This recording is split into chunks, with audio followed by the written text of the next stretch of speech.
चक्कर शुरू करना है तो हमें पहलवान की तरह करके इस तरह अपनी अपनी जगह पे चलना है। औरतें हमारे साथ में चलेगी, ठीक है। इस तरीके से यहाँ से आकर के पहला चक्कर हजर अस्वद पूरा हो जाएगा। इसी तरीके से 7 चक्कर हम पूरे करेंगे। 8वीं मरतबा बिस्मिल्लाह अल्लाहु अकबर कहकर के 3 मरतबा कहकर के हमारा एक खाने काबा का तवाफ, उम्रे का एक अरकान खाने काबा का तवाफ पूरा हो गया।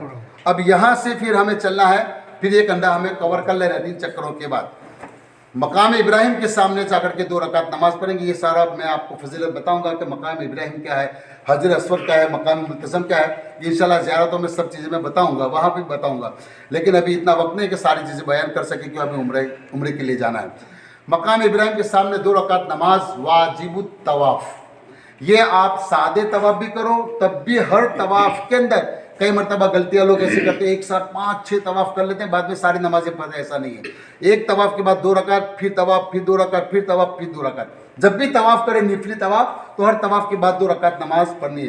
तो ये 2 रकात नमाज वाजिबुत तवाफ़ मकाम इब्राहिम के सामने, वहाँ पे जगह मिले नहीं तो फिर कहीं दूर, 2 रकात नमाज वाजिबुत तवाफ़। नियत करता हूँ मैं 2 रकात नमाज वाजिबुत तवाफ़ वास्ते अल्लाह ताला के मुँह मेरे तरफ काबा शरीफ के। अल्लाह अकबर। पहली रकात में सूरह फातिहा के बाद कुल या काफिरून, दूसरी रकात में सूरह फातिहा के बाद कुल हुवल्लाहु अहद। ये अफजल है, उसके अलावा कोई भी सूरत आप पढ़ सकते हैं। मकाम इब्राहिम के सामने नमाज के बाद थोड़ी देर खड़े होकर के दुआ मांगना।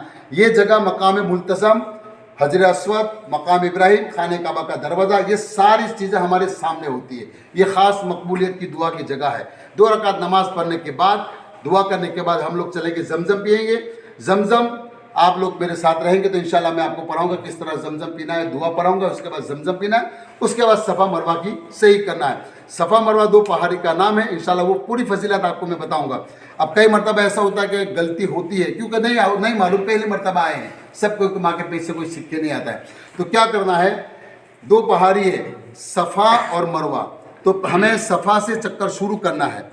पहला चक्कर यानी वो पहाड़ी के सामने करोगे तो खाने काबा नज़र आएगा, वहाँ से इंशाल्लाह मैं सारे अरकान, कोशिश करना कि सब लोग हिम्मत रख करके मेरे साथ चले कि इंशाल्लाह मुकम्मल आपके सारे अरकान अदा कराऊंगा। हजरत मकाम पहाड़ी की बुलंदी पर, सफ़ा पहाड़ी पर बुलंदी पर खड़े होकर के दुआ पढ़नी है। दुआ नहीं भी मालूम है तो बिस्मिल्लाह अल्लाहु अकबर कह करके। सफ़ा मरवा में अफजल चौथा कलमा है ला इलाहा इल्लल्लाह वहदहु ला शरीका लहू लहुल मुल्कु व लहुल हम्दु युहयी व युमीतु बियदिल खैर व हुवा अला कुल्लि शैइन कदीर। ये अफजल है। अब सफ़ा से शुरू करेंगे पहला चक्कर। मान लो कि ये सफ़ा पहाड़ी है, ये मरवा पहाड़ी, ये तकरीबन 7 चक्कर 3.5 किलोमीटर का होता है। तो यहाँ से चक्कर शुरू करेंगे। बीच में ग्रीन लाइट होती है, उसमें ग्रीन लाइट में औरतों को नहीं दौड़ना है, मर्दों को दौड़ना है, वो भी तेज़ रफ्तार में नहीं, हल्की सी दौड़ना है। तो यहाँ से पहला चक्कर शुरू करेंगे, मरवा पे दूसरा पहला चक्कर आएगा, मरवा पे 1 चक्कर ख़त्म, फिर यहाँ से वापस सफ़ा पे आएंगे तो 2 चक्कर, यानी यहाँ से शुरू करेंगे सफ़ा पहाड़ी, यहाँ से चक्कर शुरू किया, यहाँ पे आकर 1 चक्कर ख़त्म, फिर यहाँ से वापस आएंगे तो 2। ऐसा नहीं कि यहाँ जा करके वापस पूरा घूम करके यहाँ पे आएंगे तो होगा, ऐसा नहीं। यहाँ से शुरू करेंगे सफ़ा से पहला चक्कर, मरवा भी पूरा हो जाएगा, फिर मरवा से दूसरा चक्कर बिस्मिल्लाह अल्लाहु अकबर कह करके खाने काबा की तरफ, वहाँ से खाने काबा नजर नहीं आएगा क्योंकि दीवारें हैं, तो सिर्फ इसकी तरफ रुक करके बिस्मिल्लाह अल्लाहु अकबर कहकर फिर दूसरा चक्कर, 3, 4, 5, 6, 7, 7वां चक्कर मरवा पे ख़त्म होगा।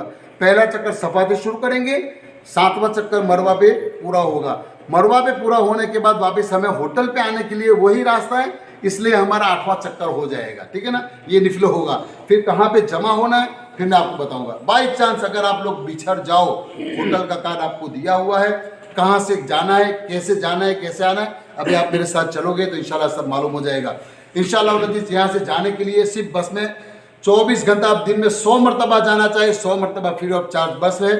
बस में यहाँ से लेकर हरम तक अपनी होटल के सिवाय दूसरी कोई बस को अलाउड नहीं है, और जो बसें जाती है वहाँ से आप हर नमाज से पहले 1 घंटा आप चले जाएं ताकि हरम में भी आपको जगह मिले। अच्छी, यहाँ कोई काम नहीं है सिर्फ इबादत के सिवा। असल जो जिस मकसद के लिए आप आए थे, बारगाह रसूल सल्लल्लाहु ताला की जो हाजिरी थी, ये हमारी मोहब्बत थी कि बारगाह रसूल की हाजिरी में नसीब हुई।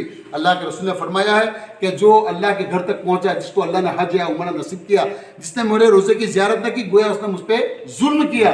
तो अल्हम्दुलिल्लाह सरकार के हदीस के मुताबिक हमने सरकार के रोज़े की ज़ियारत कर ली।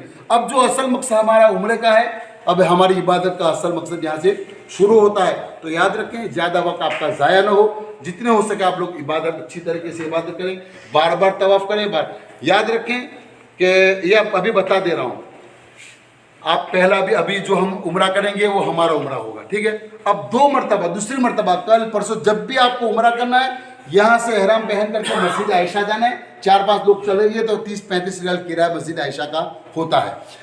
तो मस्जिद आयशा जाकर के आपको नियत करके फिर हरम में जाना है, जिस तरह बताया उसी तरह उम्रा करना है। एक उम्रे के अंदर या एक तवाफ के अंदर आप जितने लोगों को शामिल करना चाहें, चाहे पूरी कायनात के मुसलमान को जमा करना चाहें, कर सकते हैं। इसमें सवाब में किसी की भी कोई कमी नहीं होगी, सवाब सबको बराबर मिलेगा। जैसे हमारे घरों में कुरान खानी करवा दिए, कुरान पढ़वा दें, भाई कुल उम्मत को बख्श दो। इसी तरीके से हाँ, अगर किसी ने कहा है तवाफ और उम्रा जिंदों के नाम से भी कर सकते हैं और मरहूम के नाम से भी कर सकते हैं। जो लोग हमारे रिश्तेदार अपने वतन में हैं उनके लिए भी तवाफ़ करें और दुआ करें कि अल्लाह ताला उनको भी नसीब करे। और जो तवाफ़ या उम्रा करे तो अल्लाह जो मैंने तवाफ़ किया है मेरे फ़लाने ख़ानदान को, मेरे फ़लाने मरहूम को या मेरे फ़लाने भाई जो जिंदा है, मेरी माँ जिंदा है, उनके नाम में इस साल सवाब करता हूँ तो उनके नाम अमल में दर्ज होगा। एक तवाफ़ में और उम्रे में जितने लोगों को आप शामिल करना चाहो कर सकते हो। समझ में आ गया ना। और उम्रे का ये तरीका बार बार में जितनी मरतबा आप उम्रा करोगे इतनी मरतबा हलक कराना ज़रूरी है।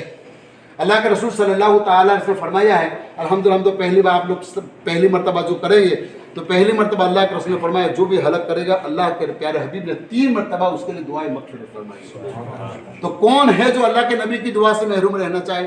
तो इंशाल्लाह आप लोग पहली मरतबा में पूरा हलक कराओगे, फिर कल आप पूरा आराम करोगे, फिर परसों की जो ज़ियारतों की मैं बताऊँगा, फिर आपको दोबारा उम्रा करना है तो आप मस्जिद आयशा जाए।